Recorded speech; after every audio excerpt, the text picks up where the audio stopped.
हरि ओम् नमः सर्वेभ्यः। अद्य श्रीमद्भगवद्गीतायाः षष्ठं दिनम्। अस्तु एकवारम् एतत् पठामः। एकं शास्त्रं देवकीपुत्रगीतम् एको देवो देवकीपुत्र एव एको मन्त्रस्तस्य नामानि यानि कर्माप्येकं तस्य देवस्य सेवा। एव इत्यस्य अध्याहारः अथवा अन्वयः सर्वत्र भवति। अत्र चत्वारि वाक्यानि सन्ति। अत्र एकमेव शास्त्रमस्ति, तदपि देवकीपुत्रगीतम्। तथा देवः अपि एकः एव अस्ति, सः देवकीपुत्रः। पुनः मन्त्रः अपि एकः एव अस्ति, तत्तु तस्य देवस्य नामानि।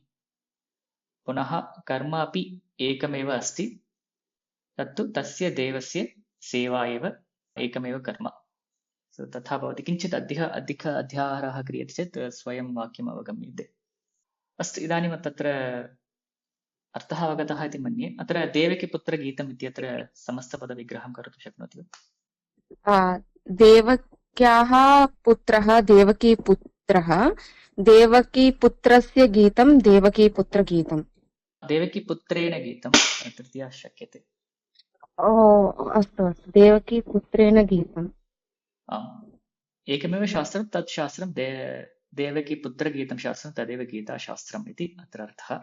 पुनः एको देवो देवकीपुत्र एव, तत्र अर्थः सरलः एव। एकः एव देवः, सः अपि देवकीपुत्रः एव देवः इति अत्र अर्थः। देवकीपुत्रो नाम अत्र कृष्णः।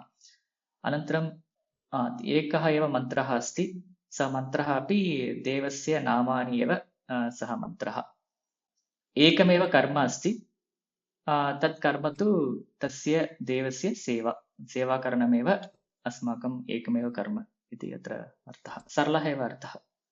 पुनः श्लोकः। एकं शास्त्रं देवकीपुत्रगीतम् एको देवो देवकीपुत्र एव एको मन्त्रस्तस्य नामानि यानि कर्माप्येकं तस्य देवस्य सेवा. Thank you all for watching this video online. If you want to join these live sessions and if you meet the prerequisites of this course, you can register using the link given in the description. If you have any queries or if you have any comments, you can drop in the comment section below. If you like this, please share this with your friends and others, and let us meet in the next session. Dhanyavadaha.